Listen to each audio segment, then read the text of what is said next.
Vim nesse vídeo pra falar de uma série sueca amorzinho da Netflix chamada Young Royals, que fala de um príncipe adolescente que se apaixona por um garoto pobre que estuda no mesmo colégio que ele. Praticamente um conto de fadas contemporâneo LGBTQ+.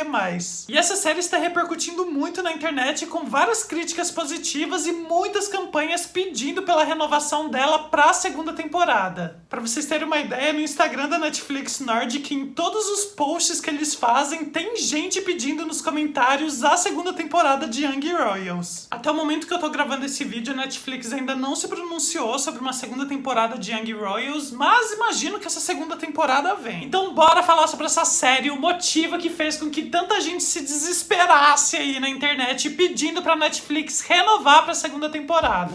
E aí, gente, eu sou o Pato e estou sempre fazendo vídeos sobre filmes, séries e animações com conteúdo LGBTQIA+.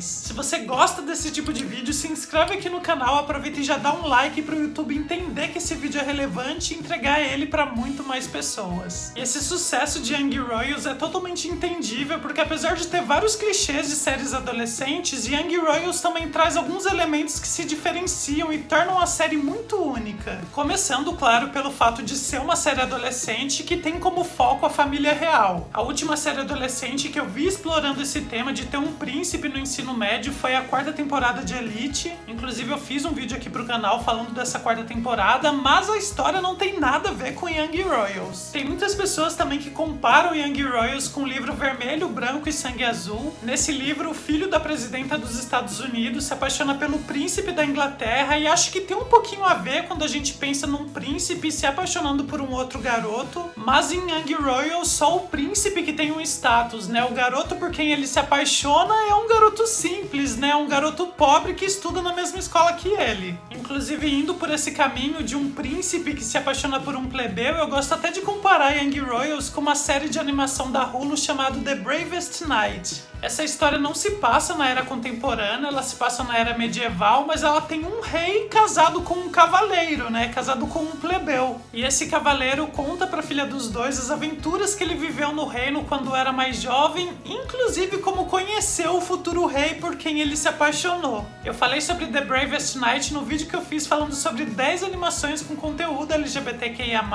e infelizmente é muito difícil achar essa animação pra assistir aqui no Brasil, não tem ainda nenhum streaming com ela disponível. Mas vamos torcer para que de alguma forma ela venha aqui pro Brasil. Mesmo com todas essas referências e similaridades, Young Royals continua sendo uma série única e bem original. Na série a gente acompanha o Villain, que é um dos príncipes da coroa sueca, que acaba se envolvendo numa briga numa balada e é mandado para um colégio interno na Suécia. No começo da história, o Villain não é o príncipe herdeiro, quem carrega esse fardo é o irmão mais velho dele, o Eric. O Eric é o primogênito, né, o filho mais velho, e é um exemplo de tudo aquilo que se espera de alguém que um dia vai se tornar o rei. Então o Villain, que é um pouco rebelde, é sempre comparado e vive à sombra desse irmão mais velho, que é responsável, que é um exemplo de bom moço. Então ele acaba indo estudar nesse colégio, que foi o lugar onde o irmão dele também estudou. É interessante que apesar dessa primeira cena fazer a gente pensar que o Villain pudesse ser um adolescente rebelde, não foi isso que ele passou pra gente nos outros episódios da série. O que aconteceu nessa festa no primeiro episódio foi muito mais um caso isolado do que de fato a personalidade do Villain. Então esse lado rebelde do Villain foi mais o que a mídia quis construir em cima desse príncipe mais novo e não o que de fato ele é.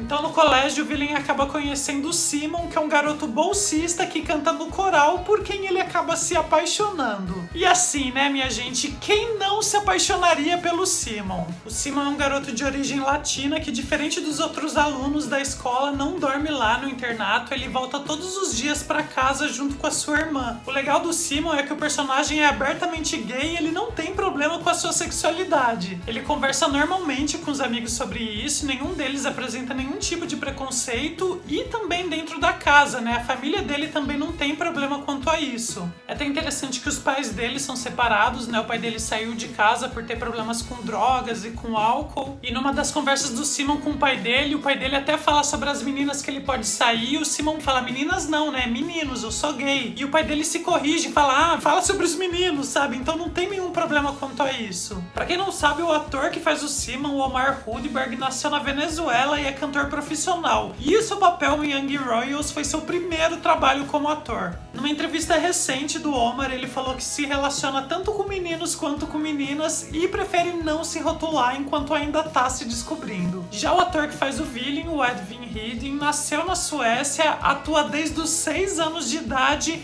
e nunca falou em público sobre a sua sexualidade. E além desses dois atores atuarem juntos como um casal em Young Royals, eles são grandes amigos na vida real. Os dois sempre se referem um ao outro como melhores amigos quando eles dão entrevistas e costumam compartilhar fotos juntos tanto nos bastidores da série como em eventos e rolês pela Europa. Eu que não costumo shippar nem um pouco, né, as pessoas, vou ficar bem quietinho aqui. Bom, e na série o relacionamento do Villain com o Simon não começa assim tão fácil. A gente vê que existe um interesse mútuo entre os dois, mas a aproximação deles é complicada por toda a imagem que o Villain tem que passar. Provavelmente se o Villain fosse um aluno qualquer, ninguém ia se importar com quem ele se relaciona ou deixa de se relacionar, mas por ser um príncipe, todo o foco tá em cima dele. E não só todas as atenções, como também o primo dele, o August. O August era muito amigo do Eric, o irmão mais velho do Villain, e quando o Eric saiu do colégio e o Villain entrou,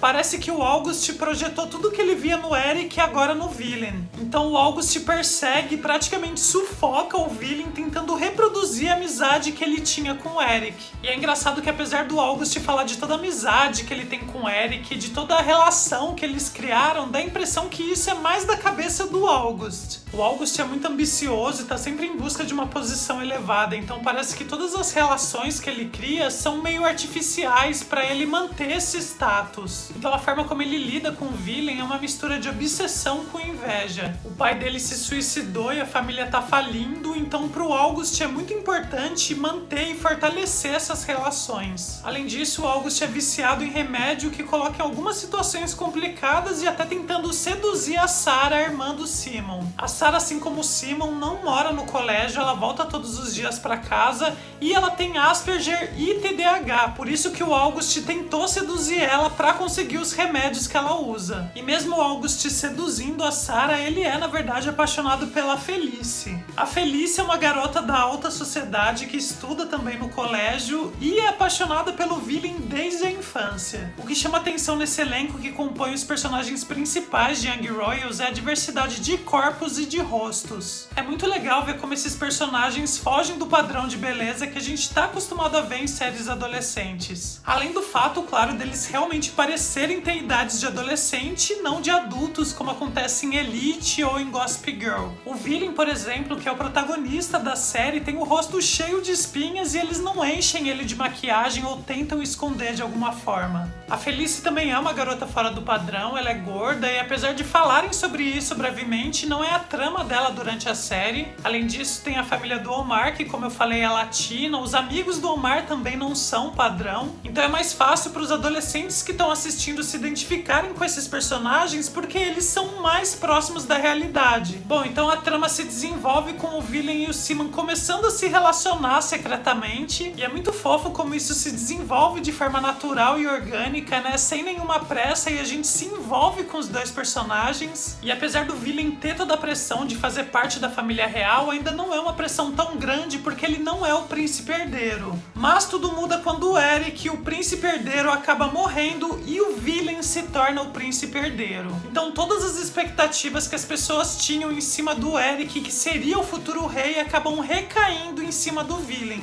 E tudo piora quando o Villain finalmente se entrega pro Simon e eles têm uma noite juntos, mas o August filma e publica essa filmagem. Se até esse ponto eu já não gostava do August, depois dele ter feito isso foi só ladeira abaixo. E eu imagino que essa atitude do August não seja necessariamente porque ele tem preconceito com a sexualidade sexualidade do Villain. Ela tá mais ligada à vingança, um ato impulsivo e até um pouco de inveja também. Se a gente vê na série quem de fato tem preconceito com essa relação homoafetiva do Simon e do Villain, não são os jovens, e sim os adultos. São os adultos que acham isso errado, que consideram tabu, que querem ocultar isso, enquanto os jovens, claro, primeiro vão fofocar, né? Porque afinal de contas é o príncipe pegando o plebeu, mas eles resolvem essa situação muito tranquilamente, né? O que para os adultos é um problema, né? Afinal de contas precisaria de uma mulher, né? Uma rainha para se sentar ao lado dele, para gerar filhos, para gerar herdeiros ao trono. E os jovens estão tipo, gente, barriga de aluguel tá aí para isso, né? Então é muito interessante como a série trata o preconceito como algo geracional. A gente tá evoluindo e o preconceito tá diminuindo também. As novas gerações estão vindo com a mente mais aberta e com menos preconceito do que as gerações anteriores. Aliás, muito legal a atitude da Felice, que era apaixonada pelo Villain e quando descobre o relacionamento dele com o Simon fica chateada, mas apoia o Villain, inclusive ajuda ele a descobrir quem foi que publicou essas imagens. Então, quando ela descobre que foi o August, ela conta pro Villain. O Villain vai e conta pra mãe dele, né, pra rainha. E a rainha fala que já sabia que era o August e não quis falar nada pro Villain. E a rainha fala que não quis falar nada pro Villain, nem punir o August por isso, pra proteger a monarquia, pra proteger o legado da família.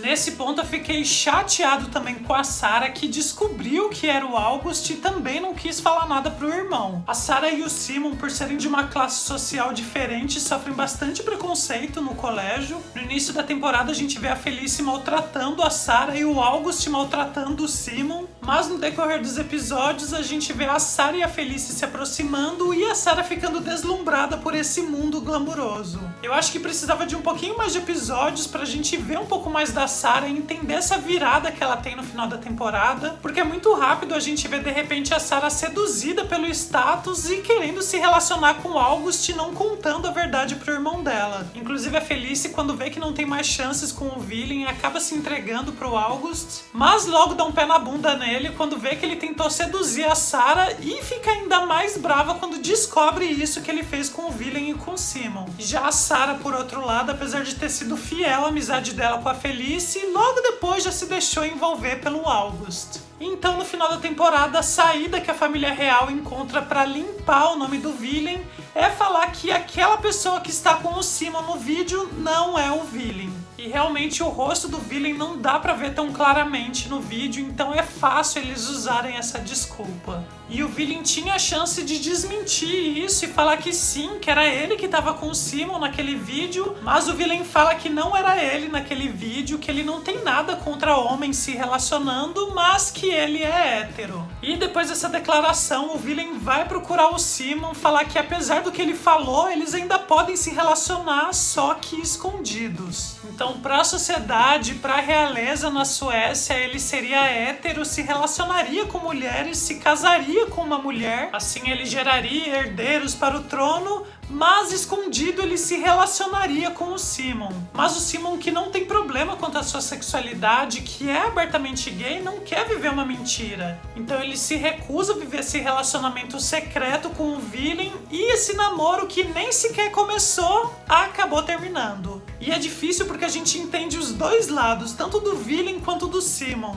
O Villain tem toda essa responsabilidade de ser o herdeiro da coroa, que infelizmente faz parte de uma sociedade conservadora, e o bem-estar da monarquia está muito acima de qualquer desejo pessoal que o Villain possa ter. E o Simon é livre para ser quem ele quiser, ele não precisa responder a ninguém, ele não precisa se esconder, ele não tem nenhuma responsabilidade que faça ele ter que ocultar quem ele é de verdade. O Villain então teve que escolher entre a coroa e o amor e acabou escolhendo a coroa. Numa possível segunda temporada, imagino que os dois vão acabar se entendendo de alguma forma, ou pelo menos tendo algum tipo de recaída. E eu imagino que o Villain não vai conseguir segurar por muito tempo as obrigações de um príncipe e levar uma vida infeliz em prol da coroa. Então a melhor solução para isso é o Villain aos poucos ir rompendo as tradições da monarquia. Por conta do relacionamento do Villain com o Simon acabou ficando famoso e tá sofrendo bastante assédio assédio da mídia. Isso fez com que a mãe dele achasse melhor ele e a Sarah saírem do colégio, então a gente não sabe se os dois vão começar uma próxima temporada dentro ou fora do colégio. Se eles saírem do colégio, a única coisa que a gente sabe é que a Sarah vai ficar pé da vida.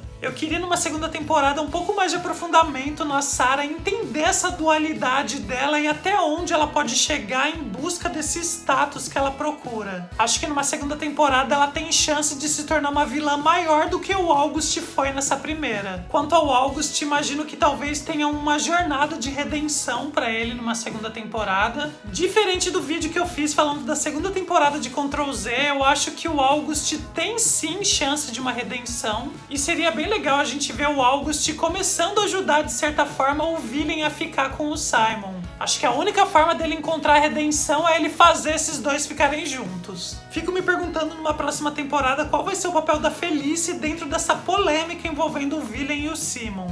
Não duvido do Villain e a Felice fingirem estar namorando pro Villain passar essa imagem de hétero para a mídia. E por fim, aquele abraço que o Villain e o Simon deram no final da temporada de quebrar nosso coração, gente. Por quê? Espero muito que eles encontrem uma forma de resolver essa situação e ficarem juntos de uma vez por todas e acabar com todo esse preconceito que existe na monarquia. Se o problema for filhos, a solução, como eu disse, já foi até dada na série, né? Existe barriga de aluguel, dá pra adotar a criança, sabe, gente?